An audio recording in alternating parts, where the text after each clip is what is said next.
புஞ்சைபஜமஜனமாக்வமமஹ பொங்கலை கொண்டாடுவோம். பொங்கட்டும் புதுமையெல்லாம்.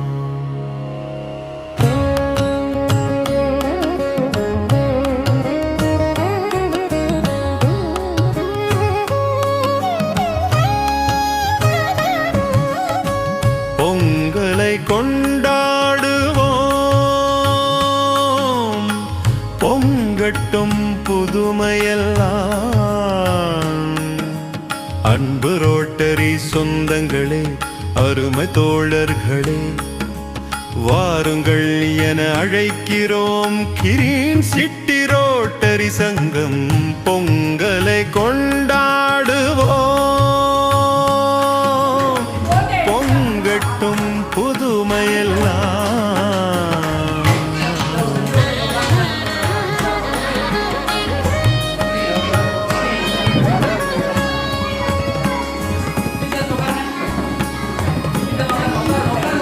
செபஸ்தியார் பள்ளி குழந்தைகளுடன் செழுமையான போட்டிகளுடன் உதவியாளுநர் முன் சென்று தலைவர் செல்வராஜ் தலைமையில் கொண்டாடுவோம். மனமகிழ்வும் பொங்கலை கொண்டாடுவோம். பொங்கட்டும் புதுமையெல்லாம். வாருங்கள் தோழர்களே, அழைப்பது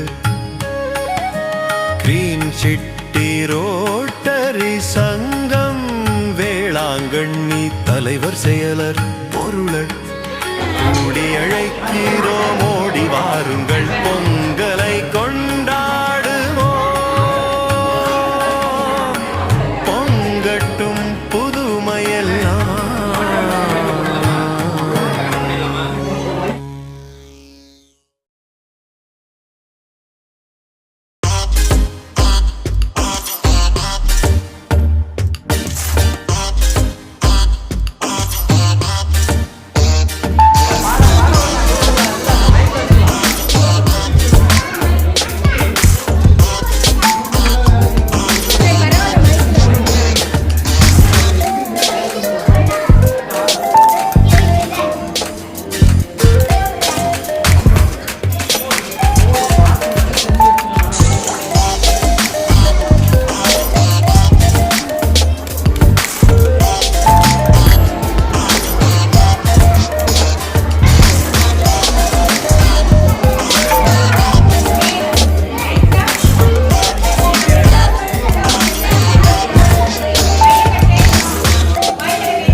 தினம் கொண்டாடுறது நிறைய விஷயம் செஞ்சிருக்கு.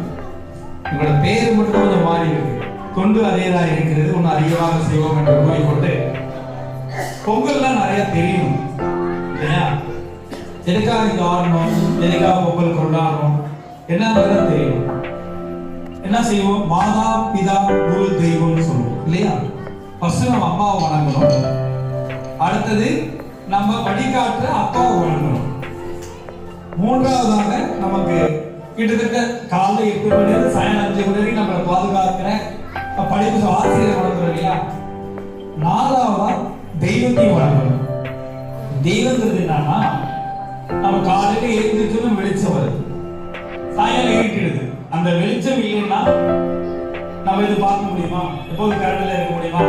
முடியாது இல்லையா? அந்த சூரிய பகவானுக்கு நமக்கு தெரிந்த ஒரே கடவுள் சூரிய பகவான், அவருக்கு நம்ம நன்றி செலுத்தணும் இல்லையா? அந்த நன்றி செலுத்துற பெருவிழா தான் இந்த பொங்கல் விழா. அந்த சூரிய பகவான் நமக்கு என்ன செய்யறார்? பார்க்க நமக்கு சொல்லவே தெரியும், ஆனா இந்த நெல்பயிரை உருவாக்குறதுக்கு அவர் தான் முக்கியமானவர். அவர் இருந்தாதான் கடல் நீர் ஆவியாகி மலையில போய் நீரா வளைஞ்சு நமக்கு தண்ணி கொடுக்கும், பூமியில வந்து பயிர் வளரும், நெல் முளைக்கும், நெல்லை அரிசி ஆக்கலாம், அரிசிய பொங்கல் ஆக்கலாம், பொங்கலாகி சக்கரை பொங்கல் போட்டு சாப்பிடலாம் இல்லையா? அப்ப நமக்கு என்ன தேவை? பொறுமை தேவை. இதுல நம்ம தெரிஞ்சுக்க வேண்டிய விஷயம் என்னன்னா, பள்ளி குழந்தைகள் இப்ப நெல்மணிகள் மாதிரி முளைச்சி இருந்த நெல்மணிகள், நீங்க வந்து பெரியவங்களா போனதுக்கு அப்புறம் உங்கள்கிட்ட உள்ள தீயவைகளை நீக்கி தேவையற்றவரை நீக்கி அரிசி ஆகும். அந்த அரிசி கொஞ்சம் பக்குவப்படணும், பக்குவப்படுவதற்காக நிறைய சோதனைகள் வரும். அப்பதான் நீங்க சாதமாகுவீங்க. அப்ப இனிப்புங்கிற சொந்தங்கள்லாம் கூட சேரும், உறவுகளா சேரும், சேர்ந்தா எல்லாருக்கும் பயன்படுற சக்கரை போலாவீங்க இல்லையா?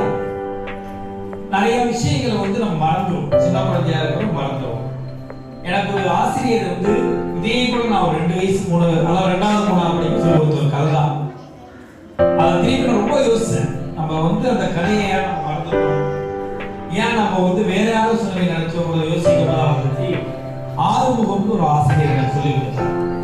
3 வயசுல அவர் 3வது படிக்கும் போது 2வது வயசு 3வது போகும்போது ஒரு கதையை சொன்னார். இந்த கதை உனக்கு யூஸ் ஆகும். கதை பிடிக்குமா? இந்த கதையில என்னன்னா, ஒரு வழி போங்க நாடோடி நடந்து போயிட்டே இருக்காரு. போயிட்டே இருக்கும்போது தண்ணி தான் அடிக்கும். தண்ணி குடிக்கிறதுக்கு தேர்வாரு, தண்ணி கிடைக்கவே இல்லை. என்னடா ரொம்ப தூரம் நடந்து போறாரு. போகும்பொழுது அங்க ஒரு பைப்பு, கைப்பு படிப்பீங்கள, கைப்பு படிக்கிறது தண்ணி அடிக்கிற பைப்பு. அந்த பைப்புல எழுதி இருக்கு, இந்த தண்ணீரை பயன்படுத்திக் கொள்ளவும் அப்படின்னு எழுதி இருக்கு. சரி அடிச்சு அது குடிச்சுட்டார். அவர் ரொம்ப சந்தோஷம், ஆஹா நமக்கு இறைவன் நம்ம கேட்டதை கொடுத்துட்டாரே அப்படின்னு. அப்புறம் என்ன செய்யறாருன்னா குழந்தை நடந்து போறாரு. போகும்போது இழப்பாருன்னு தோணுது. சரி ஏதாச்சும் மழை இருந்தா நல்லா இருக்குமே அப்படின்னு நினைக்கிறேன். அப்ப ஒரு மாமரத்துக்கு கீழே ஒரு போர்டு இருக்கு, இங்க இலக்குவாரி கொள்ளவும் அப்படின்னு. அங்க போய் படுத்து தூங்குறாரு. தூங்கும் போது அங்க மாமரத்தில் ஒரு போர்டு இருக்கு, போட பழகை, பசி இருந்தால் படுத்து உண்ண உண்ணும்.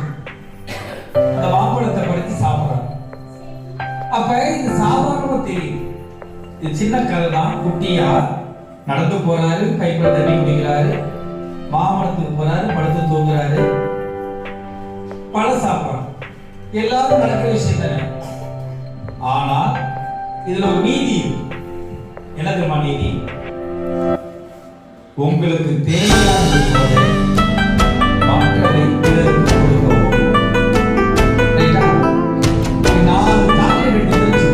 ஒரு சாக்லேட் தான் சாப்பிடணுமா, மீதி பக்கத்துல ஃப்ரெண்டு சாப்பிடுறாங்க, நிச்சயம் அவங்களுக்கு ஃப்ரெண்டா இருக்கும்.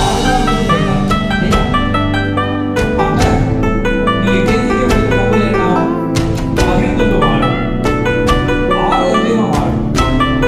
ஆரோக்கியமா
நல்ல செய்தியாக்கா பின்பற்றுறீங்களா?